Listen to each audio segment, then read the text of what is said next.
Guys, welcome to our YouTube channel या फिर welcome back to our YouTube channel. मैं हूँ गगन, मैं हूँ Arun and together we are veggie wonders. अगर आप हमारी सीरीज फॉलो कर रहे होगे तो आपको पता ही होगा कि हम लोग हैं साउथ अफ्रीका की धरती पे और हमने कितना टाइम स्पेंड करा था अरुण? हमने लगभग 15 दिन स्पेंड किए हैं साउथ अफ्रीका में, इंक्लूडिंग जिम्बाब्वे। तो इस वीडियो में हम आपको बताने वाले हैं कि अगर आप भी इस खूबसूरत कंट्री को एक्सप्लोर करना चाहते हैं और आपके पास भी 10 से 15 दिन का समय है तो आप कैसे प्लानिंग कर सकते हैं और आप इस कंट्री की खूबसूरत जगहों को कैसे एक्सपीरियंस कर सकते हैं। बिल्कुल सही, क्योंकि हम लोग चाहते थे कि हम साउथ अफ्रीका जो है बिल्कुल रश में ना करें, बिल्कुल आराम से स्लो पेस में करें, क्योंकि साउथ अफ्रीका जो है ना वो बहुत खूबसूरत है। उसमें बहुत सारी सिटीज़ हैं और हर सिटी का कुछ अपना अपना चार्म है जो कि we don't want to miss. Correct. तो चलिए फिर इस वीडियो की शुरुआत करते हैं और आपके लिए लेकर आते हैं how to spend 15 days in Africa. तो जो सबसे पहला पॉइंटर है कि व्हाई अफ्रीका। तो अफ्रीका आने का हमारा सबसे बढ़िया रीज़न ये था कि अफ्रीका, साउथ अफ्रीका प्राइमरीली एक बहुत सुंदर कंट्री है और ये हाईली अंडररेटेड है। और ये हमें कैसे पता लगा, क्योंकि मेरे कुछ दोस्त यहाँ रहते हैं, उन्होंने हमें बताया, उन्होंने फोटोज़ दिखाए कि भाई ये कंट्री बहुत सुंदर है। तो हमें लगा कि इसकी सुंदरता को एक्सप्लोर करना चाहिए, आपके लिए बढ़िया बढ़िया वीडियोज़ बनानी चाहिए और आपको भी दिखाना चाहिए कि साउथ अफ्रीका जो एक अंडररेटेड कंट्री है वो वाकई में कितनी ज़्यादा खूबसूरत है। तो हम यहाँ पर आके यहाँ का गार्डन रूट, जो वर्ल्ड फेमस रूट है, वो एक्सप्लोर करना चाहते थे, यहाँ के लोगों से मिलना चाहते थे। इस कंट्री को बोला जाता है रेनबो कंट्री, क्योंकि यहाँ पर मल्टीपल रेस के लोग रहते हैं, उनसे मिलना चाहते थे। नेल्सन मंडेला जी का कंट्रीब्यूशन देखना चाहते थे और ये देखना चाहते थे कि वो कंट्री जहाँ पर इंडिया के बाद सबसे ज़्यादा इंडियंस रहते हैं कैसी दिखती है। बिल्कुल। तो अभी हम चलते हैं अपने सेकंड पॉइंटर में, और जो कि है कि what is the best season two visit in South Africa. तो मैं बताती हूँ कि अभी जहाँ हम खड़े हैं तो अभी ये है सितंबर का महीना, और सितंबर का महीना हमें लगा कि it is one of the best season two visit south Africa, क्योंकि यहाँ पर ना बिल्कुल हल्की हल्की सी ठंड है। आप देख रहे होगे कि हमने 1 लेयर ऑफ जैकेट पहन रखी है। तो दिन के टाइम पे जब आप छाए में खड़े हो तो आपको बहुत ठंड लगेगी, बट जैसे ही आप धूप में चले जाते हो ना तो आपको गर्मी लगेगी। तो बहुत ही अच्छा सा टेम्परेचर, एक्चुअली जो अफ्रीका का जो टेम्परेचर है और जो एशिया का टेम्परेचर है वो ऑपोजिट चलता है। जब हमारे यहाँ पर दिसंबर में बहुत ज़्यादा ठंड होती है तो यहाँ पर उतनी ही गर्मी होती है, उतनी समर्स होती है। तो अभी मेरे हिसाब से अगस्त, सितंबर, अक्टूबर का जो महीना है it is one of the best season. हाँ, लेकिन मजे की बात यह है कि जब यहाँ समर्स आती हैं तो यहाँ पर साउथ अफ्रीका में टेम्परेचर 30-32 से ऊपर नहीं जाता है। तो अगर आप समर में साउथ अफ्रीका एक्सप्लोर करना चाहते हैं, यहाँ की मरीन लाइफ को अच्छे से एक्सपीरियंस करना चाहते हैं, तो आप समर्स में भी साउथ अफ्रीका प्लान कर सकते हैं। अगला क्वेश्चन मेरे दिमाग में आता है कि how many days are enough to travel South Africa. तो इसका है कि अगर आपके पास 2 हफ्ते हैं मिनिमम, अगर आपके पास 2 हफ्ते हैं तो आपको स्पेंड करने चाहिए साउथ अफ्रीका में, क्योंकि उससे कम में कर तो आप 10 दिन में भी सकते हो, बट फिर ऐसे हो सकता है कि आपके कुछ इंपॉर्टेंट जो सिटीज़ हैं वो आप शायद मिस कर दोगे, जो उसकी जो चार्म है, उसके जो पॉइंटर्स है वो आप शायद मिस कर सकते हो।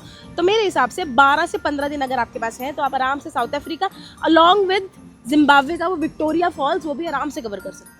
करेक्ट। तो अब हमारा अगला पड़ाव आता है कि अगर आप साउथ अफ्रीका आ रहे हैं तो आने का तरीका क्या है, यानी आपको वीज़ा लेना है, वीज़ा का प्रोसेस क्या है और क्या क्या डॉक्यूमेंट्स उसके लगते हैं। तो जी वीज़ा जो है, मैंने south African embassy, Delhi embassy में मैंने फ़ोन करके उनसे पूछा था। उन्होंने बताया कि इसमें लगता है स्टिकर वीज़ा, और स्टिकर वीज़ा भी या तो आप ऑथराइज्ड एजेंट से लगवा सकते हैं या फिर आप VFS ग्लोबल से लगवा सकते हैं। तो स्टिकर वीज़ा का प्रोसेस मैं बता देती हूँ। उसके जो डॉक्यूमेंट्स हैं वो ऑलमोस्ट सेम है जो शेंजन वीज़ा के होते हैं, जिसमें आपको चाहिए आपकी बैंक स्टेटमेंट चाहिए लास्ट 3 महीने की। उसमें मिनिमम आई थिंक कुछ था 20,000 इंडियन रुपीज़ मिनिमम होने चाहिए, मतलब एज एन एवरेज होना चाहिए। 15 से 20,000। हाँ, 15 से 20,000। उसके बाद आपकी चाहिए, अगर आप एम्प्लॉयर हैं, एम्प्लॉयड हैं, तो आपको एक ऑफिस से NOC चाहिए। उसके बाद आपको चाहिए आपका एक फॉर्म होता है, हाँ, एक आपको VFS की वेबसाइट पे आपको फॉर्म मिल जाएगा। आपको फॉर्म उनका डाउनलोड करना, एप्लीकेशन फॉर्म है बेसिकली, डाउनलोड करना है उसको, ब्लैक पेन से बोल्ड लेटर्स में पूरा वो फॉर्म फिल करना है। उसका जो फॉर्म का जो लिंक है आपको नीचे हमारी वीडियो की डिस्क्रिप्शन में भी आपको मिल जाएगा। इसके बाद आपको चाहिए आपकी सैलरी स्लिप चाहिए, लास्ट 3 महीने की सैलरी स्लिप। अगर आप ITR फाइल करते हैं तो फाइनेंशियल स्टेटस को और दिखाने के लिए आपको ITR अगर है एक्नॉलेजमेंट तो लास्ट 2 साल के एक्नॉलेजमेंट भी डाल लेना। फ्लाइट टिकट चाहिए, वो भी रिटर्न जर्नी चाहिए। करेक्ट। अगर आपके पास फ्लाइट टिकट अगर डाउट लग रहा है कि यार वीज़ा पता मिले ना मिले तो आप डमी फ्लाइट टिकट भी आप डाल सकते हैं उसमें।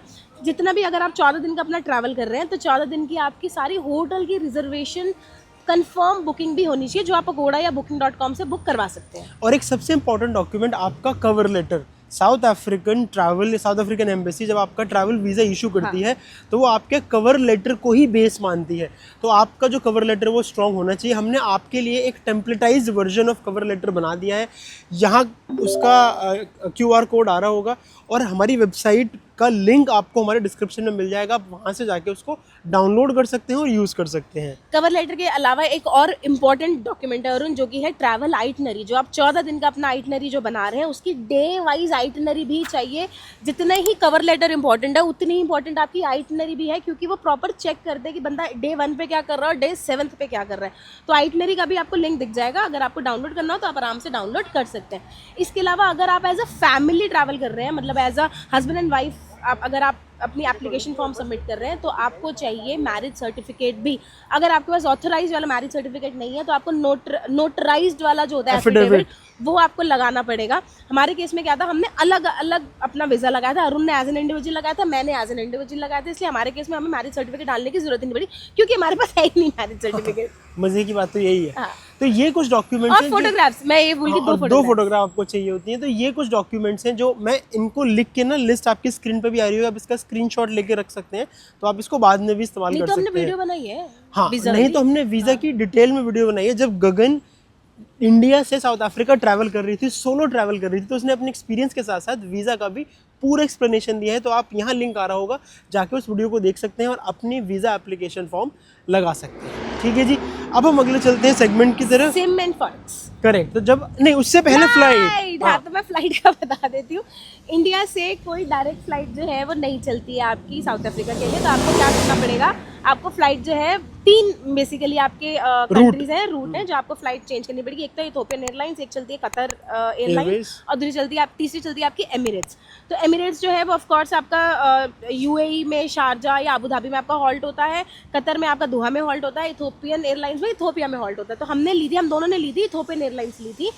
इथोपियन एयरलाइंस जो है आपकी क्या है कि जनरल आपका जो 1 वे टिकट जो है वो अप्रॉक्सीमेट पड़ेगी आपको 25,000 से लेकर 40,000 के बीच में। आपको 1 वे टिकट पड़ेगी from India to any city of South Africa, mainly Johannesburg और केप टाउन। हाँ, तो जो 25,000 वाला प्राइस भी गगन का, वो भी तब आपको मिल सकता है जब आप वेल एडवांस में प्लान करें, वरना 32-33 हज़ार से कम की तो एवरेज है। एक साइड की एक फ्लाइट आपको नहीं मिलेगी, क्योंकि साउथ अफ्रीका पहुंचना ही बड़ा मुश्किल है। ये हमारे इंडिया दिल्ली से लगभग 8,000 कुछ किलोमीटर दूर है, तो इसीलिए आपका फ्लाइट का खर्चा ज़्यादा यहाँ पर होता ही है।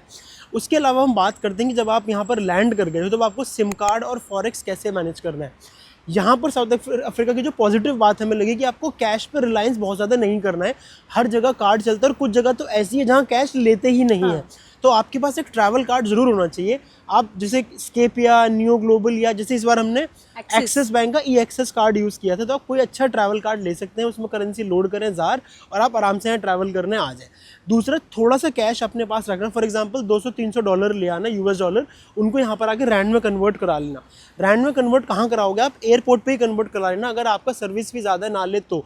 क्योंकि हमने सिटीज़ में भी रेट पता किए थे, तो जो एयरपोर्ट पर रेट मिल रहा है उससे थोड़ा कम ही रेट यहाँ मिल रहा है। जोहानिसबर्ग एयरपोर्ट पे, केप टाउन एयरपोर्ट पे, जहाँ पे भी आप लैंड करोगे एयरपोर्ट से कन्वर्ट करा लेना, you will get a better rate. अगर आपको 17.23 के आसपास मिल रहा है, $1 इज इक्वल टू 17.23 रैंड के आसपास मिल रहा है, तो समझ लेना कि वो अच्छा रेट है, आप ले सकते हो। तो आपकी करेंसी सॉर्टेड होगी। दूसरी चीज़ आपको चाहिए होती है सिम कार्ड। सिम कार्ड जो हमने लिया था वो हमने लिया था वोडाकॉम का, जिसमें मेरे को 1 महीने की वैलिडिटी मिली थी। 49 रैंड का सिम था, जो ऑफर उस दिन ऑफर चल रहा था, तो मुझे 29 का पड़ा था। 229 रैंड का मैंने उसमें 20 GB का रिचार्ज कराया था 1 महीने का, और यहाँ मिलता है 20 GB डे 20 GB नाइट, तो टोटल 40 GB हो गया। और मैंने उसमें 40 रैंड का लगभग एयर टाइम डलवाया था। एयर टाइम मतलब कॉल, जैसे हमारे यहाँ इंडिया में पहले ज़माने में हर एक कॉल का 1 मिनट कटता था, यहाँ पर एक कॉल 2 रैंड की है, मतलब एक आउट गोइंग नॉर्मल कॉल 10 रुपये की पड़ती है आपको। तो एयर टाइम यहाँ पर बहुत महंगा है। तो ये आपकी सिम कार्ड होगी। अगर आपको इससे सस्ते में कोई और सिम दे रहा हो, यहाँ कुछ जो इम्पोर्टेंट नेटवर्क है, एक MTN है, एक सेल सी है। Cell-C। तो आप इन तीन में से, और वोडाकॉम जो हमने लिया था, इन तीन में से जो आपको पसंद आए वो सिम कार्ड आप ले सकते हैं। तो आपका सिम भी सॉर्टेड हो गया। हाँ, और हमने और सिम एक्चुअली एयरपोर्ट से नहीं लिया था क्योंकि ऊबर आप अपने फ़ोन में डाउनलोड कर सकते हैं। तो जैसे ही आप एयरपोर्ट पे उतरोगे, आप ऊबर या फिर बोल्ट, इन दोनों में से आप कोई भी ऐप यूज़ कर सकते हो। ऐप यूज़ करके आप चले जाना अपने होटल चले जाना या BNB चले जाना। फिर अरुण ने सिटी सेंटर से लिया था ना सिम हाँ, कार्ड? मैंने नेल्सन नेल्सन मंडेला स्क्वायर से अपना सिम कार्ड लिया था। जो रेट, अगर आपको यही रेट एयरपोर्ट पे मिल रहा है तो आप एयरपोर्ट से भी ले सकते हैं। रेट बताने का पर्पस ये था कि you can decide on your own. अब जब गगन ने टैक्सी की बात कर ही दी है, तो यहाँ पर उबर और बोल्ट दोनों सेफ है, लेकिन यहाँ के लोकलाइट का ये मानना है कि रात के टाइम पर Uber is more safer than Bolt. तो आप किसी भी नॉर्मल हाथ दिखा के टैक्सी को मत रोक के मत बैठना, क्योंकि वो सिक्योरिटी इश्यूज़ है जिस पर हम अभी थोड़ी देर में आते हैं, बताते हैं और टिप्स। लेकिन in terms of taxi, only trust point number 1 Uber, point number 2 bolt. उसके अलावा कुछ और ट्रस्ट मत नहीं करना। और ऊबर जो है ना, वो थोड़ी सी आपको एक्सपेंसिव लगेगी एज कम्पेयर टू बोल्ट। जब आप रेट भी देखोगे तो डे टाइम में तो आप बोल्ट यूज़ कर सकते हो, बट नाइट टाइम में अगर आप जा रहे हो तो हमारी प्रेफरेंस ये रहेगी कि आप ऊबर ही यूज़ करें। तो ये हो गया आपका साउथ अफ्रीका का इंटरनल ट्रैवल सॉर्ट आउट हो गया। हाँ। अब तीसरी बात करते हैं कि यहाँ पर पब्लिक ट्रांसपोर्टेशन कैसा है।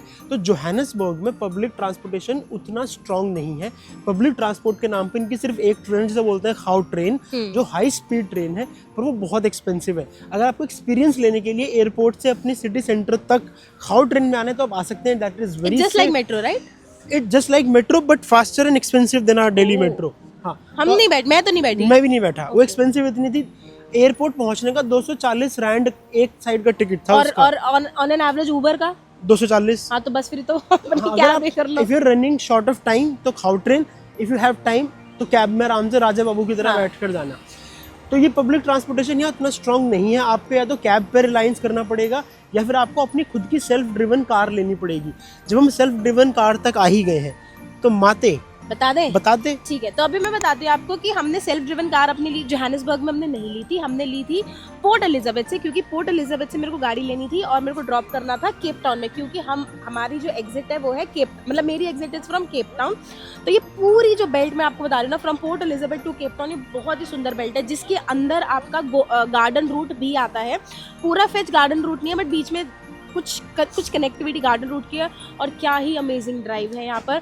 जो पूरा स्ट्रेच जो हमने फ्रॉम पोर्ट एलिजाबेथ टू हमने करा केप टाउन, वो अप्रॉक्सीमेटली हमने 1600 किलोमीटर में हमने करा। हमने गाड़ी ले ली थी यूरोप कार से। तो जैसे ही हम पोर्ट एलिजाबेथ के एयरपोर्ट से उतरे, हमने यूरोप कार ले ली वहाँ पर। और वहाँ पर एयरपोर्ट में ना बहुत सारे ऑप्शंस है, तो हमने टाइम स्पेंड करके यूरोप कार हमें दिखा कि एक सही ट्रैवल ड्राइविंग कंपनी हम यहाँ से ले सकते हैं। हमें कितने की पड़ी अरुण? पर डे हमारा कुछ 532 रैंड पर डे के हिसाब से पड़ा, राइट? नहीं, 532 लगभग 560 रैंड पर डे के हिसाब से पड़ा। तो मैं टोटल आपको खर्चा बता देता हूँ कि जो 10 दिन का हमने कैब लिया, वो 10 दिन की कैब जो हमारी पड़ी, वो पड़ी हमें लगभग 5600 रैंड के आसपास।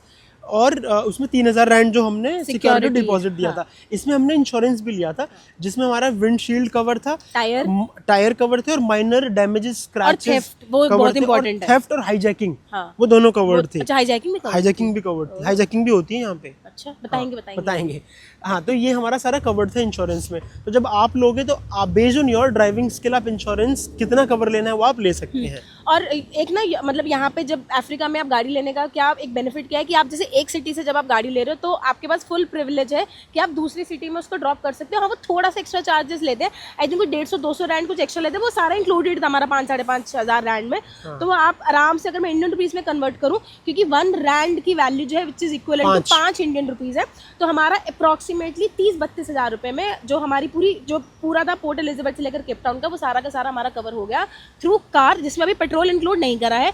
हमने इसमें 4 बार टैंक फ्यूल कराया है और हमारा ऑन एन एवरेज 2000 रैंड लगा होगा टोटल पूरा खर्चा। तो 2000 रैंड बोले तो 10,000 इंडियन रुपीज हमारा लगा है। हाँ, करेक्ट। तो ये आपका कार सॉर्ट आउट हो गया। कार के लिए आप या तो यूरोप कार की ऑनलाइन वेबसाइट से भी प्री बुक कर सकते हैं, या फिर आप इनका एक कार हायर करके है, उसके वेबसाइट का लिंक आपको दिख रहा होगा, वो एग्रीगेटर है, आप उसकी पोर्टल से जाके भी ले सकते हैं। तो वहाँ पर आपको किलोमीटर्स अनलिमिटेड मिल जाते हैं और बेटर डील मिल सकती है, बट डिपेंड्स ऑन यू। ठीक है जी। तो हाँ, एक और इम्पॉर्टेंट बात, जब आप कार हायर लोगे तो आपको आईडीपी साउथ अफ्रीका में नहीं चाहिए। आपका इंडियन लाइसेंस पे आप ड्राइव कर सकते हैं, लेकिन अगर आपको पुलिस वाला रोकता है तो वो परेशान करने के लिए आपसे आईडीपी मांग सकता है। तो आपको क्या करना है, आपको स्ट्रांगली उसको अपोज करना और बोलना आईडीपी इज नॉट मैंडेटरी, और एकदम से ये बोलना जैसे आपको ज़्यादा परेशान करे ना, what did I do wrong, ask a very logical question. फिर वो कुछ बोले तो बोलना now you are harassing me, I am a tourist, I am here to give your country money but you are making me feel bad about it। तो वो आपको छोड़ सकता है। हाँ। पर हाँ, देख के कि क्या माइंडसेट है, ज्यादा आपने गलती तो नहीं करी सच्ची में, अपनी गलती करने के बाद फैलना मत। तो ये हो गया आपका पूरा कार का सेक्शन। तो अब हम आगे चलते हैं आइटनरी की तरफ।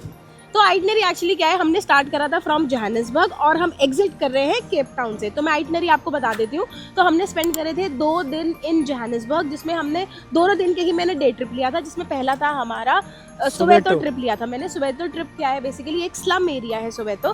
तो वहाँ का आपको एक्सपीरियंस करवाते हैं, और इस एरिया में जाना मैं बोलूँगी एक ट्रैवल एजेंट के साथ ही आप जाना यहाँ पर, तो आप और अच्छी तरह से समझ पाओगे चीज़ें। वहाँ पर हम स्कूल में गए थे, जो स्लम बच्चों का जो स्कूल होता है, बहुत अच्छा एक्सपीरियंस था, मतलब अच्छा लगा वहाँ पर। दूसरा दिन जो था वो हमने फिर से डे ट्रिप करा था पिलान्सबर्ग सफारी के लिए। एक्चुअली क्या है ना, यहाँ पर जोहानिसबर्ग वाला जो एरिया जो नॉर्थ ऑफ साउथ अफ्रीका है, वो फेमस है आपका 2 नेशनल सफारीज के लिए। एक है क्रूगर नेशनल सफारी, दूसरी है पिलान्सबर्ग नेशनल सफारी। जो क्रूगर नेशनल सफारी है ना, वो वन ऑफ द कहते हैं कि सबसे बड़ी और बेस्ट नेशनल सफारी, बट वो उतनी ही कॉस्टली है।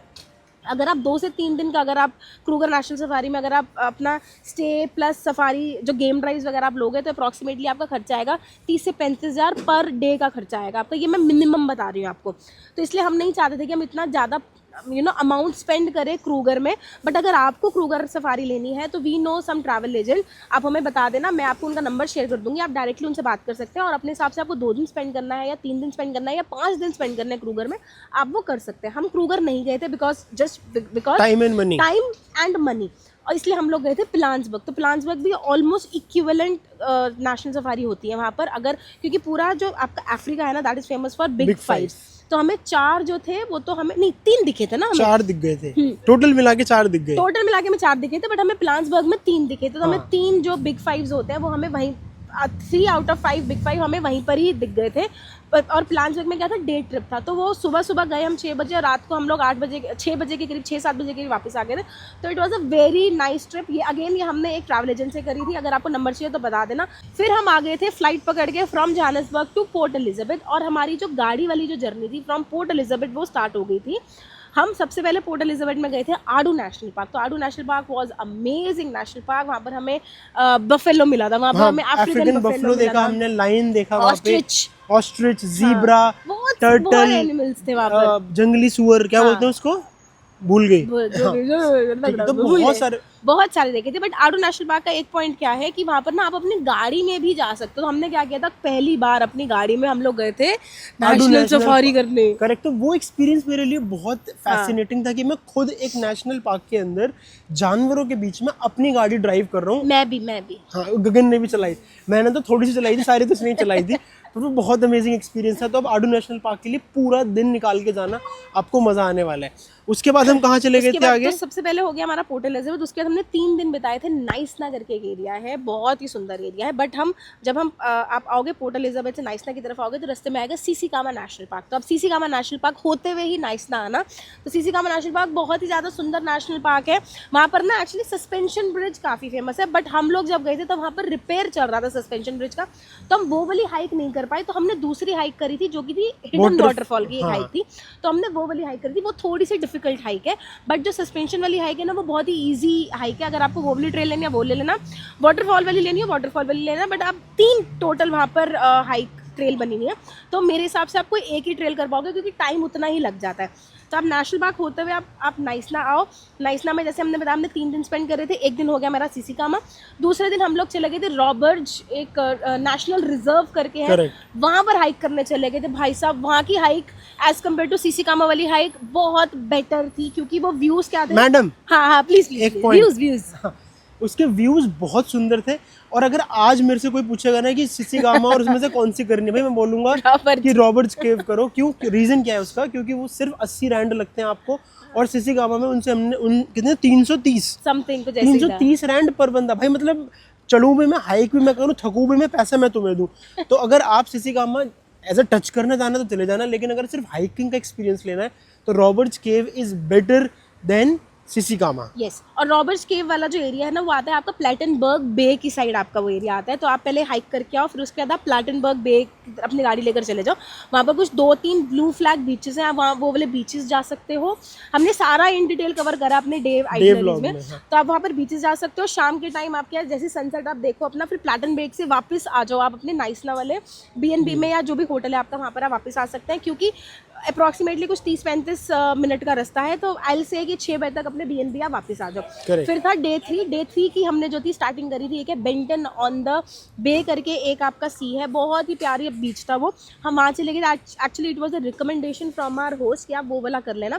फिर आप कर सकते हैं शाम में हेड्स, एक द हेड्स करके एक पॉइंट है, वहाँ पर होता है पूरे नाइसना एरिया का अमेजिंग सनसेट, तो आप वहाँ पर सनसेट जो है वो एक्सपीरियंस कर सकते हैं। तो Correct. ये बिताए थे हमने 3 दिन नाइसना में। फिर हमने अपनी चौथे दिन गाड़ी उठाई और हम लोग चले गए आपकी जॉर्ज की तरफ, हम लोग चले गए। तो जॉर्ज में क्या है, एक तो जॉर्ज का अपना एक बोटानिकल गार्डन था ना जहाँ हमने वो डॉगी वाला देखा था सुबह। करेक्ट। तो एक आपका है गार्डन रूट बोटानिकल गार्डन करके एक जगह है, सबसे पहले आप वहाँ जा सकते हैं। उसकी जो एंट्री टिकट है वो मात्र 25 रैंड है। हाँ। तो आप आराम से जा सकते हो। और वो मुझे क्यों अच्छा लगा, क्योंकि आप ना माउंटेन्स के बीच में होते हो, और वहाँ पर भी हाइक है वहाँ पे। हाँ, अगर आपको हाइक करनी है वहाँ भी कर सकते हो। और वो बहुत प्यारा बोटानिकल गार्डन है, तो आप उस बोटानिकल गार्डन में जा सकते हो। उसके बाद हम लोग मैप ऑफ अफ्रीका, फिर एक आता है आपका पॉइंट मैप ऑफ अफ्रीका आता है। आप एक हाइट से देखते हो सामने एक माउंटेन होता है, वो वहाँ पर अफ्रीका का ऐसे मैप बना हुआ है, and it is surrounded by a river, और उस रिवर का नाम है कांस। मैं इसीलिए नहीं बोल रहा था कि मैं भी नाम भूल गया हूँ। काइमांस रिवर। शाबाश। तो उस रिवर का नाम है काइमांस रिवर, और ऐसे करके आपकी एक ऐसे रिवर निकलती है, और वो अफ्रीका का मैप पूरा मैप बनाता है। हाँ, और फिर आप शाम को आप जा सकते हैं विल्डरनेस बीच जा सकते हैं। Again it is one of the best point for sunset. तो आप वहाँ से आप वो सनसेट देखे और फिर चले जाए अपने BNB में। सिर्फ यहाँ का एक BNB में हाईलाइट करना चाहती हूँ, ये वाला जो BNB था ना, BNB सेक्शन में बताएंगे ना सारा। हाँ। बस छोटे से बता देती हूँ। रिवर बता रही हूँ ना, आपके रिवर के बिल्कुल पॉइंट पे हमारा वो BNB था, बहुत अच्छा BNB था, बाद में बताएंगे इसके बारे में। ठीक है। तो ये आपका हो गया विल्डरनेस और जॉर्ज एरिया हो गया। तो जी नेक्स्ट डे था मॉजल बे। तो मॉजल बे में आप क्या कर सकते हैं, सबसे पहला पॉइंट है द पॉइंट। आप वो द पॉइंट में जा सकते हैं। वो एक आपका ना एक ऐसे बीच फ्रंट सा बना रखा है, पैदल चलने का बहुत सुंदर सा एरिया बना रखा है। वहाँ पर पैदल चलने का एरिया है, पूरा एक बे एरिया है। वहाँ पर आप खा पी सकते हो, ट्रैवल कर सकते हो, मतलब टाइम स्पेंड कर सकते हो, झूले हैं, बहुत कुछ था वहाँ पर टाइम स्पेंड करने के लिए, वहाँ जा सकते हो। सेकंड था सेंट ब्लेज लाइट हाउस। आप सेंट ब्लेज लाइट हाउस पे भी जा सकते हो, हम भी गए थे, मतलब अंदर तक नहीं गए, हम सिर्फ बाहर पे ही उसको देख कर आ गए। नेक्स्ट डे आप क्या कर सकते हैं, आप मॉजल बे से निकल सकते हो और आप जा सकते हैं हरमानिस की साइड। तो बेसिकली ये जो पूरा स्ट्रेच है ना, ये करीब करीब आपका 2.5 से 3 घंटे आराम से लग जाएंगे आपको करने में। मगर बीच में एक पॉइंट आएगा, आपका आएगा केप अगुलास। तो केप अगुलास क्या है, ये एक सेक्शन पॉइंट है जहाँ पर 2 ओशन जो है वो मीट होते हैं, अटलांटिक ओशन और इंडियन ओशन। तो बहुत ही अच्छा सा पॉइंट है। बेसिकली ये एक पॉइंट है जो एक बोलते हैं कि सर्दर्न मोस्ट टिप ऑफ पूरे अफ्रीका का है। बट अगेन इस पे भी डाउट है कि क्या ये वाला टिप है या केप पेनिनसुला टिप है, बट ठीक है, वो एक बात वाली बात है। बट ये जो पॉइंट है ना, ये बहुत अच्छा है। आप केप अगुलास में अपना हॉल्ट लो, फिर आप निकल जाओ हरमानस की साइड। हरमानस पहुँचते पहुँचते आपको बच जाएंगे कुछ 2.5-3 के करीब बच जाएगा। फिर आप क्या कर सकते हो, आप सबसे पहला पॉइंट है आपका गेरिंग पॉइंट।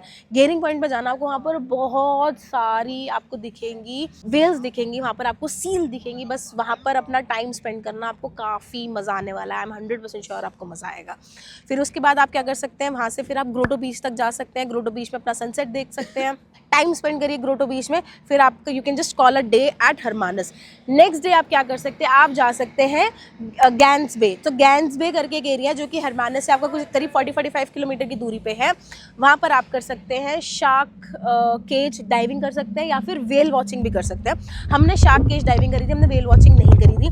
वो एक अल्टीमेट एक्सपीरियंस था, बहुत ज़्यादा मज़ा आया शार्क केज डाइविंग करके। तो आप वो एक्टिविटी कर सकते हो, and then you can just continue your journey towards Cape Town. Actually 4 दिन है केप टाउन में, तो वी आर जस्ट एक्सप्लेनिंग कि हमने 4 दिन कैसे करे। फर्स्ट डे आप क्या कर सकते हो, सिर्फ टेबल माउंटेन को दो और किसी को मत दो, क्योंकि वो बहुत सुंदर है, ऊपर बहुत अच्छा लगेगा आपको। शाम को क्या कर सकते हो आप लोग, जैसे हमने क्या किया था, एक अफ्रीकन कुजीन और कल्चर को हमें एक्सपीरियंस करना था, तो हम लोग चले गए थे गोल्ड रेस्टोरेंट करके था, काफ़ी मज़ा आया था। तो आप भी अपना डिनर जो है वो गोल्ड रेस्टोरेंट में कर सकते हैं। वेजिटेरियन, वीगन, नॉन वेजिटेरियन तीनों ऑप्शंस अवेलेबल हैं वहाँ पर खाने में। फिर आप नेक्स्ट डे क्या कर सकते हैं, आप जा सकते हैं बोटेनिकल गार्डन, जो कि यहाँ का one of the best botanical garden है, मतलब यहाँ का नहीं पूरे वर्ल्ड का वन ऑफ द बेस्ट बोलते हैं उसको। कर्स्टेनबॉश बोटेनिकल गार्डन है। वहाँ से क्या बहुत सारी ट्रेल्स भी चलती हैं, तो आप जब जाएंगे वहाँ पर आपको मैप दिख जाएगा, आप कोई भी एक ट्रेल पकड़ के आप अपनी हाइकिंग कर सकते हैं वहाँ पर। फिर आप क्या कर सकते हैं, फिर आप जब कर्स्टेनबॉश पहुँच ही गए हैं तो आप अपना थोड़ा सा मैप में लेफ्ट हैंड साइड लो और फिर बीचेस कवर कर लो। जैसे आएगा आपका कैंप्स पे बीच आएगा, क्लिफ्टन बीच आएगा, फिर आप क्लिफ्टन बीच होते हुए आप जा सकते हैं प्रोमेनाड की साइड जा सकते हैं। तो आप सिर्फ प्रोमेनाड करो उस दिन, वाटर फ्रंट मत इंक्लूड करना, क्योंकि प्रोमेनाड अपने आप में ही बहुत हैपनिंग सा और वाइबी सी प्लेस है। वहाँ पर जाकर ऐसा लग रहा था कि हम मुंबई के मरीन ड्राइव में आ गए, सेम वैसी वाली हमें फीलिंग आ गई थी।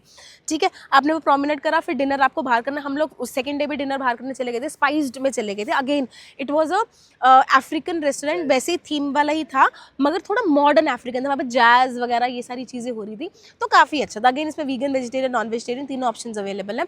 थर्ड डे आप क्या कर सकते हैं, जैसे हमने करा था, हमें चाहिए थी अब लोकल केप टाउन वाइब्स। तो लोकल केप टाउन वाइब लेने हम पहुंच गए थे। सबसे पहले तो हम गए थे सुबह सुबह वाइनरी, क्योंकि आप केप टाउन में और क्योंकि यहाँ की बोली जाती है, जो वाइनरी है, जो वाइन एस्टेट्स हैं, वो one of the world's best है। जिसमें से एक जगह हम जो गए थे वो था कॉन्स्टेंशिया, ग्रूट कॉन्स्टेंशिया था। हम वहाँ पर गए थे। अगर आपको वाइन वगैरह टेस्टिंग करनी है तो उसके कुछ अलग चार्जेस थे, शायद 150 रैंड कुछ ऐसा उसके चार्जेस थे। यहाँ कर सकते हो आप। नहीं तो एक और है स्टेलनबॉश करके भी एक जगह है, वहाँ के भी वाइन फार्म्स जो है वो काफ़ी फेमस है। तो आप स्टेलनबॉश या फिर कॉन्स्टेंशिया कुछ भी अगर आपको इनमें से इंक्लूड करना है आप अपनी आइटनरी में इंक्लूड कर सकते हैं। उसके बाद आप जा सकते हैं लोकल वाइब लेने। तो हम लोग सबसे पहले गए थे गुरुद्वारा। अंदर तो नहीं जा पाए बट हमने बाहर से गुरुद्वारा और दोनों मंदिर देखे, वो दोनों सेम कॉम्प्लेक्स में ही थे। फिर हम चले गए थे, एक लोकल मार्केट थी गुरुद्वारे के बिल्कुल पास में ही, आप you can see the name here. वहाँ पर हमने इत्र वगैरह खरीदा और वहाँ पर ऐसे लग रहा था ना कि मतलब मैं शायद कोई मिडल ईस्ट जैसी कंट्री में, मैं ओमान आ गई हूँ या फिर मैं जो ओल्ड बुर दुबई था ना, मैं ऐसा लग रहा था या तो मैं बुर दुबई आ गई हूँ या फिर मैं ओमान जैसी जगह में आ गई हूँ, क्योंकि वहाँ पर वाइब भी कुछ ऐसी थी। वहाँ पर हल्का सा आपको कॉन्शियस रहने की ज़रूरत है। Don't show off your phones, your camera बाहर निकालने की कोई ज़रूरत नहीं है। B cognizant of your surroundings, ऐसे करके आप चल सकते हैं, बट थोड़ा सा क्या एहतियात बरत के आपको उस एरिया में चलना होगा। उसके बाद आप कर सकते हैं केप ऑफ गुड होप करके एक कैसल है। If you want to go to that castle, आप कैसल में जा सकते हैं। कैसल के बाहर या पार्किंग वगैरह कर लो। और फिर था हमारा केप टाउन सिटी हॉल करके था। वो एरिया जो है वो बहुत इंपॉर्टेंट है from south African history perspective, क्योंकि वहीं पर नेल्सन मंडेला जी ने एक स्पीच दी थी अपनी, जब वो प्रिजन से बाहर निकले थे, and he approach two thousands of south Africans at that time. मतलब वो इतनी इंपॉर्टेंट स्पीच थी उस टाइम पे वो। तो वो बस हमने वो एरिया थोड़ा सा एक्सप्लोर करा। उसके बाद हम लोग चले गए थे V&A वाटर फ्रंट। तो हमने एक्चुअली वो शाम के लिए रखा था, अराउंड 4 बजे हम वाटर फ्रंट पहुंच गए थे। 6, साढ़े 6, 7 बजे तक हम वहाँ पर रहे थे। Water front is extreme other, जैसे प्रोमिनेंट एक अलग लेवल पे था ना, ऐसे वाटर फ्रंट एक अलग लेवल पे था। वहाँ पर एक विक्टोरिया वॉलफ्रिट करके आपका एक मॉल है। मॉल चलते रहो, आपको बहुत मज़ा आएगा। वहाँ पर आप शॉपिंग करो। वहाँ पर फिर शाम के टाइम क्या होता है ना, सारे आर्टिस्ट आ जाते हैं। वो अपना गाना वाना बजाते हैं, कोई गा रहा होता है, कुछ कोई परफॉर्म कर रहा होता है, तो बहुत ही अच्छा सा आपको लगेगा। आप डिनर कर सकते हो अगर वाटर फ्रंट में डिनर करना है। वहाँ पर मैकडॉनल्ड्स, अगर आप बजट में हो तो मैकडॉनल्ड्स जैसे भी ऑप्शन थे वहाँ पर, आप मैकडॉनल्ड्स में जा सकते हो। स्पार जैसा था एक ऑप्शन था, सुपर स्पार, तो स्पार से आप कुछ खाना वाना खरीद सकते हैं और फिर अपने B&B आके आप खा सकते हैं। विक्टोरिया वाटर फ्रंट में जाकर अपना डे एंड कर सकते हैं। फिर उसके बाद 4th जैसे हमारा है, हमने 4 डे के लिए रखा था अपना पूरा वो केप पेनिनसुला वाला टूर, जिसमें हाउट बे, अभी हम खड़े हैं हाउट बे से होते हुए आप वो नीचे साइमंस बुलेवार्ड, ये सारी जगह आप जाएंगे, फिर बीचेस भी आएंगे इसमें। तो ये पूरा आपका पेनिनसुला का ट्रिप है, जिसमें हम बहुत ही अमेजिंग चीज़ें जो है केप टाउन की पेनिनसुला वाली हम वो इंक्लूड करेंगे। इसमें आपको पूरा दिन चाहिए, इसलिए ये पूरे दिन का ट्रिप है। ठीक है जी, तो ये मैंने आपको बता दी। अगर आपके पास 12-13 दिन है साउथ अफ्रीका में, आप कैसे बता सकते हैं। इसी में मैं एडिशन कर देती हूँ। अगर आपको एडिशन करना है जिम्बाब्वे का, तो आप कैसे उसमें ऐड कर सकते हैं। जब आप जोहानिसबर्ग में हैं तो जोहानिसबर्ग से आप क्या कर सकते हैं, आप फ्लाइट ले सकते हैं विक्टोरिया फॉल्स की, जो कि one of the nearest airport है जिम्बाब्वे में। जिम्बाब्वे का वीज़ा लेना is very easy, it is an e visa. आप ई वीज़ा पोर्टल में जाओगे, आप आराम से उसका वीज़ा ले सकते हो। और ये वाली इन्फॉर्मेशन हमने अपने जिम्बाब्वे वाले व्लॉग में भी डाली है कि कैसे वीज़ा लेना है। आपको ऊपर लिंक दिख रहा होगा, यू कैन जस्ट एक्सप्लोर कि हाउ टू टेक जिम्बाब्वे का visa for Indian. It is very easy. I don't think so आपको कोई एजेंट की ज़रूरत है, ई वीज़ा आराम से ले सकते हो। आप क्या कर सकते हो, आप पहुँचोगे शाम के टाइम, दोपहर के टाइम पे आप विक्टोरिया फॉल्स पहुँचोगे। वहाँ पर आप अपने होटल में जाओ, स्टे करो, रेस्ट करो, और नेक्स्ट डे आप सुबह सुबह जा सकते हो विक्टोरिया फॉल्स। आप जा सकते हो अर्ली मॉर्निंग। मैं प्रेफर करूँगी कि विक्टोरिया फॉल्स देखना। अगर आपके पास और दिन का टाइम है तो आप रिवर क्रूज़ कर सकते हो, जैसे हमने रिवर क्रूज़ करती। हम जैसे जिस दिन पहुँचे थे उस दिन हम शाम को निकल गए थे रिवर क्रूज़ करने, and it was amazing experience, क्योंकि पहली बार लाइफ में मैंने रिवर क्रॉस करी थी बिटवीन कंट्री। तो एक्चुअली क्या है, जिम्बाब्वे और आपका ज़ैम्बिया, उन दोनों के बीच में वो रिवर क्रूज चलती है, तो आप वाया शिप आप कब कंट्री क्रॉस कर दोगे आपको पता भी नहीं चलेगा। तो वो मतलब मेरी लाइफ का one of the best experience है एंड हाईली रिकमेंड कि आप वो प्लीज़ करना। नेक्स्ट डे आप क्या कर सकते हो, आप बोत्सवाना जा सकते हो, वहाँ पर चोबे नेशनल पार्क है, तो बोत्सवाना के लिए भी एक ई वीज़ा है फॉर इंडियंस, आप बोत्सवाना भी जा सकते हो, नहीं तो आप ज़ैम्बिया भी जा सकते हो। अगेन जो बोत्सवाना, जिम्बाब्वे और ज़ैम्बिया, ये तीनों कंट्रीज जो है बिल्कुल लैंडलॉक कंट्रीज हैं, आपस में तीनों कनेक्टेड है, ठीक है। हम गए थे सिर्फ जिम्बाब्वे गए थे, हम बोत्सवाना और ज़ैम्बिया नहीं गए हैं। मतलब ज़ैम्बिया हम पैदल सिर्फ आप एक पॉइंट तक जा सकते हो, तो हम वहाँ पर पॉइंट तक चले गए थे, बट उसके अलावा हम और कहीं नहीं गए। अगर आप जिम्बाब्वे जा रहे हो, you need a travel agent, क्योंकि आपको रिवर क्रूज़ के बारे में आपको एक ट्रैवल एजेंसी के थ्रू ही बुकिंग करानी होगी। एयरपोर्ट पिक एंड ड्रॉप के लिए प्लीज़ ट्रैवल एजेंसी के साथ ही आप करना। वहाँ पर आप जाओगे एयरपोर्ट में, बहुत सारे लोग होंगे कि आ जाओ मेरी गाड़ी में बैठ जाओ, आ जाओ मेरी गाड़ी में बैठ जा, ऐसे किसी की गाड़ी में जिम्बाब्वे में प्लीज़ बैठ मत जाना। वैसे बहुत सेफ है, but still you need to be conscious when you are in Africa. तो अगर आपको ये इन एजेंट्स का नंबर चाहिए होगा, मैंने बहुत मेहनत करके इनके जेन्युइन लोगों के नंबर्स निकाले, क्योंकि हमने उन्हीं की सर्विसेज यूज़ करी हैं और वो सब अच्छे हैं। अफ्रीका की बात करूँ या जिम्बाब्वे की बात करूँ, किसी का भी अगर आपको नंबर चाहिए होगा, जस्ट हमें एक DM कर देना, मैं सारे एजेंट्स का नंबर आपके साथ शेयर कर दूँगी। Everybody is available on WhatsApp and everybody knows English, that's the main part, ठीक है। तो ये मैंने अभी आपको बता दिया itinerary if you are planning to South Africa और जिम्बाब्वे, और if you also want to touch one day in Botswana, वो भी टच कर सकते हैं। तो अब बात करते हैं सेफ्टी एंड सिक्योरिटी की, जो बहुत ज़्यादा इंपॉर्टेंट है जब आप साउथ अफ्रीका और जिम्बाब्वे ट्रैवल कर रहे होते हैं।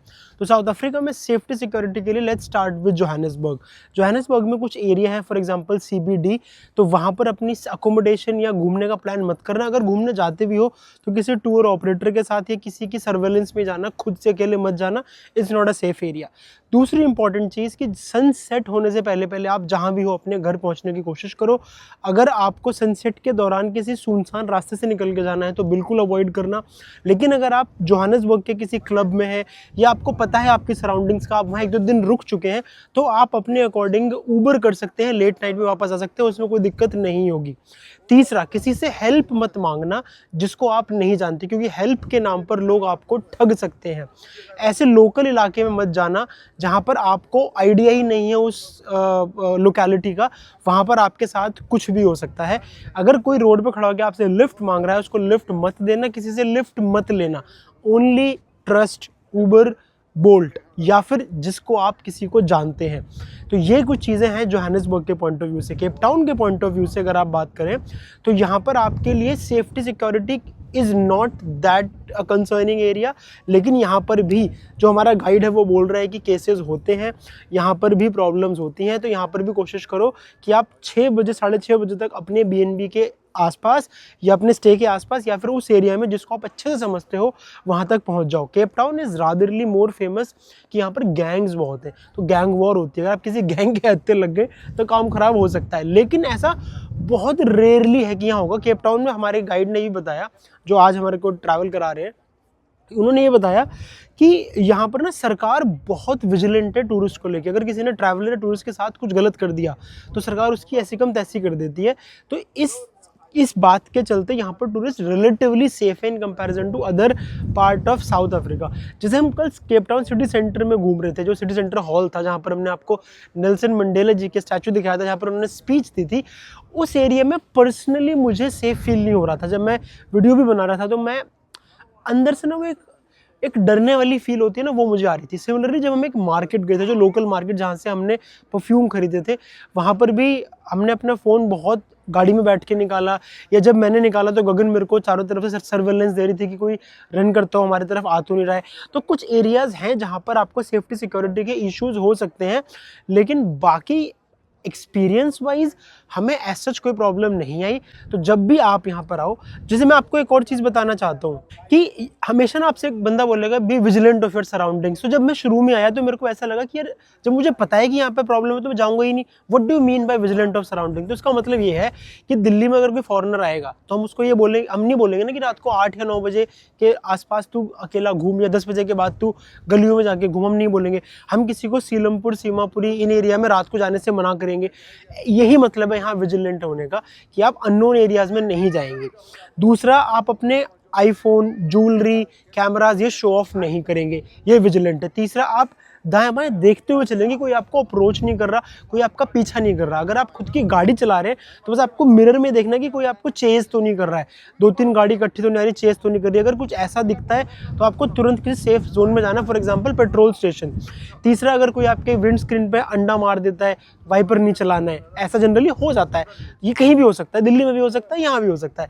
तो ये मतलब है कि you have to be cognizant of your surroundings, और शक्तिमान मत बनना, अपनी दादागिरी मत दिखाना कि मेरे को कौन टच करेगा। ऐसा यहाँ पर बहुत केसेस होते हैं कि वो स्टैब तक कर देते हैं, वो आगे ये नहीं बोलते दे सामान, वो पहले चाकू घुसा देते हैं फिर सामान लेते हैं। तो इसीलिए भाई थोड़ा बच के आना। लेकिन कंट्री बहुत सुंदर है, मज़ेदार है। अगर आप हमारी तरह विजिलेंट रहेंगे तो आपका एक्सपीरियंस बहुत अमेजिंग होने वाला है।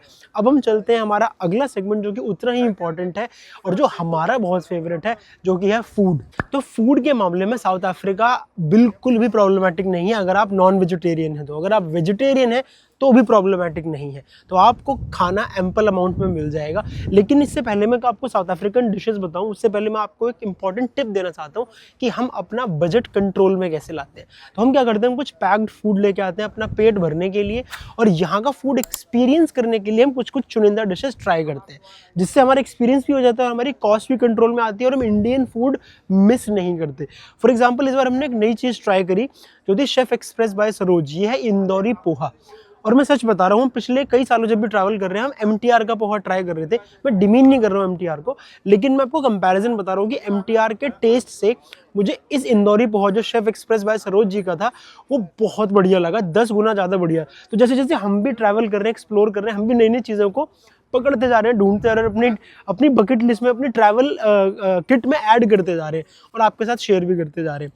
दूसरा, हम क्या करते हैं, कुछ हल्दीराम के जैसे पैकेट्स हो गए, हम वो ले आते हैं सब्जी के, अलग अलग ब्रांड्स के हम खाना लेके आते हैं जो हमारा डिनर का काम कर देता है, और हम उसको क्या करते हैं, सुबह पैक करके लंच भी ले जाते हैं। उसके अलावा अगर आप साउथ अफ्रीका में ही खाना चाहते हैं तो यहाँ पर कुछ डिशेस के मैं नाम बता रहा हूँ जो आप ज़रूर ट्राई करना। एक है इनका मिल्क टार्ट, एक है इनका मालवा पुडिंग जो डेजर्ट है, बहुत अच्छी है। एक है इनके कुक सिस्टर्स, वो भी अगेन हमारी, मैं ऐसे बोलता हूँ कि सस्ती जलेबी मान लो आप उसको, पर ट्राई ज़रूर करना। तो ये तो डेजर्ट में 3 चीज़ें हो गई। इसके अलावा यहाँ पर वेजिटेरियन खाने में आपको एक चाव करके बोलते हैं, चाव इनका बन होता है, उसके अंदर वेजिटेबल डालते हैं, वो ट्राई कर सकते हैं। यहाँ पर सैंडविचेस का बहुत कल्चर है, बर्गर्स का बहुत कल्चर है, फ्राइज़ का कल्चर है, पिज़्ज़ा का कल्चर है, चाय कॉफ़ी का बड़ा कल्चर है, बेकरी आइटम का बहुत कल्चर है, तो आप वो सब ट्राई कर सकते हैं। फॉर एग्जाम्पल, आप ताशाज करके एक इनकी चेन है, वहाँ पर अगर आप कभी मौका लगे जाने का तो एक मसाला टी करके वो बेचते हैं, तो आप वो ज़रूर ट्राई करना, वो बहुत यम होती है। उसके अलावा आप स्पार, पिक एंड पे, ऐसे हाइपर मार्ट में जाके खाना लेके आ सकते हैं, अपना सैंडविच का सामान लगे, सैंडविच अपने BNB में बना सकते हैं। तो इस तरीके से आप अपना फूड साउथ अफ्रीका में मैनेज कर सकते हैं। हम बात करते हैं कि आप रहेंगे कहाँ, तो हमने जितने भी स्टेज अपने लिए थे एक्सेप्ट फॉर जोहानिसबर्ग में हम प्रोटिया बलालाइका में थे, जो कि एक 5 स्टार होटल है, लेकिन फिर भी हमारा एक्सपीरियंस उससे ज़्यादा बेटर रहा जब हमने BNBs बुक किए। तो हम अपनी पूरी ट्रिप में एक्सेप्ट जोहानिसबर्ग BNBs में थे, और वो सारे अमेजिंग, बड़े, ग्रैंड, वार्म, हॉस्पिटैलिटी अमेजिंग, बहुत अच्छा एक्सपीरियंस था। तो BNB हमने क्यों प्रेफर किया और हम आपको भी क्यों रिकमेंड करेंगे, क्योंकि आपको कॉस्ट, किचन, होस्ट, ये 3 एक्सेस मिल जाते हैं और कॉस्ट आपकी रिड्यूस हो जाती है। इसमें बेटर ऑप्शन हमारा क्या था कि हमने हर जगह सिक्योरिटी और लोकेशन चूज़ करके ही अपने BNBs को शॉर्टलिस्ट किया था। तो हमारा जो एक्सपीरियंस था BNBs में, जो लोगों की हॉस्पिटैलिटी थी, उनका खाना देने का तरीका, उनका हमें खुश करने का तरीका, उनका टिप्स देने का तरीका, हमारे टूर को और अच्छा करने का जो तरीका था, वो हमें बहुत पसंद आया। तो हम आपको हाईली रिकमेंड करेंगे कि आप BNBs में स्टे करें। और यहाँ पर आपको हमारे एक व्लॉग का लिंक आ रहा होगा, जहाँ पर हमने पूरी अच्छी वीडियो बनाई है कि आप BNBs में क्या एक्सपेक्ट कर सकते हैं और हम किस किस BNB में रुके और उसका अंदर का एक्सपीरियंस और इंटीरियर कैसा था, वो हमने सारा डिटेल में बताया है। तो आपके लिए भी रिकमेंडेशन ये है कि प्रेफर BNB ओवर होटल। तो जी अब हम आते हैं अपने लास्ट और सबसे ज़्यादा इंपॉर्टेंट सेक्शन में, जिस सेक्शन का नाम है बजट। तो बजट की अगर मैं बात करूँ आपसे, सबसे ज़्यादा महंगा जो आपको पड़ेगा ना, जब आप साउथ अफ्रीका ट्रैवल कर रहे होगे या प्लान कर रहे होगे, वो पड़ेगी आपको फ़्लाइट्स। क्योंकि आपको फ़्लाइट्स ही अप्रॉक्सीमेटली, अगर मैं राउंड ट्रिप की बात करूँ तो पड़ जाएगी 60,000 से लेकर 70,000 रुपये तक की पर पर्सन की मैं बात कर रही हूँ। ये और चीज़ पे भी डिपेंड करता है कि आप फ़्लाइट अपनी ले कहाँ से रहे हो। अगर आप दिल्ली से लोगे तो आपको 5-7 हज़ार रुपये महंगी पड़ेगी एज़ कम्पेयर टू अगर आप मुंबई या फिर बैंगलोर से लेते हो। तो जब आप फ्लाइट बुकिंग करवा रहे हो या किसी एजेंट से करवा रहे हो तो एक बार आप ये स्टैट्स चेक कर लेना कि आपको सस्ती या महंगी कहाँ से पड़ रही है। दूसरी आती है वीज़ा। वीज़ा की जो कॉस्ट हमें पड़ी थी वो पड़ी थी पर पर्सन 2200 इंडियन रुपीज़। इतनी ज़्यादा तो कॉस्ट है नहीं, बट ये मतलब चलता है। तीसरी हम बात करते हैं आपकी ट्रैवल इंश्योरेंस की। ट्रैवल इंश्योरेंस मेरे को पड़ा था मात्र 600 रुपये का। मैंने ऑनलाइन ही बुक करा लिया था और आप भी इसको करा लेना, because it is important for some unforeseen conditions, जो हमें नहीं पता होता ड्यूरिंग द ट्रैवल हमारे साथ क्या हो जाए। ठीक है, अब हम बात करते हैं आपकी एक्टिविटीज़ की। जी, इंटरनल एक्टिविटीज़ जितनी भी हमने करी अपनी एक्टिविटीज़ या फिर एक्सपीरियंसेस, वो हमें क्या कॉस्ट की पड़ी। तो जब मैं आइडिया लगा रही थी तो अप्रॉक्सीमेटली मेरे को पड़ा है 8500 रैंड से लेकर 9000 रैंड के बीच में हमें एक्टिविटीज़ की कॉस्ट ये पड़ जाएगी। जो अभी एक्टिविटीज़ हमने सारी तब मैंने एक्सप्लेन करी थी, जो हमने बताई थी, जो हमने करी है। फिर हम बात करते हैं कार रेंटल की। कार रेंटल आपको अप्रॉक्सीमेटली पड़ जाएगी, 10 दिन का एवरेज बता रही हूँ मैं आपको, तो 30 से 32,000 इंडियन रुपीज़ पर फॉर 10 डेज़ आपको ये पड़ जाएगा। अब ऑफ कोर्स ये एक बंदा अगर आप आ रहे हो, अगर आप 2 3 4 बंदे जितने भी आ रहे हो, तो ये सारा शेयरिंग में आपका चला जाएगा। इसी में मैंने जो 30 से 32,000 रुपये में, इसमें इंश्योरेंस ऑलरेडी इंक्लूडेड है। अब हम बात करते हैं इसकी फ्यूल की। तो फ्यूल आपका 10-11 दिन के हिसाब से आपका पड़ जाएगा अप्रॉक्सीमेटली 9 से लेकर 10,000 इंडियन रुपीज़ के हिसाब से आपका फ्यूल चार्जेस इसमें पड़ जाएंगे। अगर मैं BNB की बात करूँ, स्टेज़ की अगर मैं बात करूँ, तो जैसे हम BNBs में रुके थे तो वो वेरी कर रहा था उसका रेट। तो आपको कोई BNB 3,000 रुपये में भी मिल जाएगा, कोई BNB आपको 6,000 रुपये में मिलेगा। तो इट वेरीज बिटवीन 3,000 to 6,000। तो मैं एवरेज ले लेती हूँ कि आपने कोई 4-4.5 हज़ार रुपये का या 5,000 रुपये का अगर आपने 10 दिन के लिए भी BNB करा तो आपको पड़ जाएगा वो 40 से 50,000 रुपये के इंडियन रुपीज़ के बीच में आपको वो जो स्टे है आपका पड़ जाएगा। ठीक है जी। अब हम बात करते हैं आपकी इंटरनल ट्रैवल की। तो इंटरनल ट्रैवल बोले तो जैसे हमने जोहानिसबर्ग से फ़्लाइट ली थी पोर्ट एलिज़ाबेथ की, तो वो पर पर्सन मुझे पड़ी थी 4,500 पर पर्सन पड़ी थी, जिसमें जो एक बंदे का मैंने लगेज ऐड कर लिया था, मतलब 22 किलो या 23 किलो का एक लगेज था, तो वो ऐड करके मैं आपको 4,500 रुपये पर पर्सन की बात बता रही हूँ। फिर हम बात करते हैं आपकी फ़ूड की। तो फ़ूड की कॉस्ट अगर आप 15 दिन के अराउंड है, तो मैंने और अरुण ने एस्टिमेट लगाया था, क्योंकि हम अपना बजट ट्रैवलर है तो हम अपना घर से भी कुछ कुछ खाने लेकर आते हैं। आप BNBs में रुक रहे हो तो आप प्रेफर करोगे कि ब्रेकफास्ट आप घर पे ही कर लो, जैसे ब्रेड सैंडविच ऐसे कुछ बना लो। तो फिर भी ऑन एन एवरेज आपका जो पर डे का जो आपका फूड एक्सपेंसेस रहेगा वो रहेगा कुछ 150 से 200 रैंड पर पर्सन पर डे या पर मील के हिसाब से आपका लगेगा। और अगर आप इसको 12-13 दिन के हिसाब से अगर आप मल्टीप्लाई करोगे तो आपका 15,000 से लेकर 20,000 रुपये में आपका जो फूड एक्सपीरियंसेस है वो आप आराम से कर सकते हैं। फिर हम बात करते हैं आपसे जिम्बाब्वे की। अगर आप इस पूरे ट्रिप में अगर आप जिम्बाब्वे को भी इंक्लूड कर रहे हैं तो जिम्बाब्वे की जो फ़्लाइट है आना जाना from Johannesburg to Victoria Falls and then return आपको पड़ जाएगी अप्रॉक्सीमेटली 20 से 25,000 में पड़ जाएगी। अगेन इट डिपेंड्स कि आप कितने दिन पहले जो है फ़्लाइट बुक करा रहे हो। फिर कभी कभी ऐसा होता है अगर आप ट्यूसडेज़ में और थर्सडेज़ में अगर आप फ़्लाइट बुक कराते हो तो वो सस्ती पड़ती है एज़ कम्पेयर टू अगर आप फ्राइडे सैटरडे में फ़्लाइट बुक कराते हो। ये हो गया आपका फ़्लाइट का खर्चा। फिर हो गया आपका स्टे। वहाँ जिम्बाब्वे में भी हमने BNB ही करा था, बहुत ही अमेजिंग BNB था, बिल्कुल विक्टोरिया फॉल के जो मेन मार्केट है उसके बिल्कुल पास में ही था। उसकी कॉस्ट जो थी वो कुछ 4-4,500 रुपये पर नाइट था। तो आप एक तो अपनी स्टे की कॉस्ट होगी आपकी 4-4,500 रुपये, और आपका आना जाना फ्रॉम एयरपोर्ट मतलब जो आप ट्रैवल करोगे वो था $25 पर साइड। तो $50 आप ये वाला इंक्लूड करो। और अगर आपको रिवर क्रूज़ प्लस अगर आपको अपना क्या था विक्टोरिया फॉल्स वाला जो एंट्री थी, अगर आपको वो दोनों चीज़ें इंक्लूड करनी है तो $90 प्लस $50 हो गया आपका $140। तो ये सारा आपका खर्चा हो जाएगा अगर आप जिम्बाब्वे प्लान कर रहे हो तो। बट आई विल रिकमेंड कि अगर आप जोहानिसबर्ग तक आए हो तो जिम्बाब्वे का विक्टोरिया फॉल्स भी इंक्लूड कर लेना, क्योंकि बहुत ही अच्छी जगह थी यार, और ये one of the 7 nature wonder of the world के अंडर भी आता है। तो अगर आपको इन जिम्बाब्वे इंक्लूड करना होगा आप कर लेना।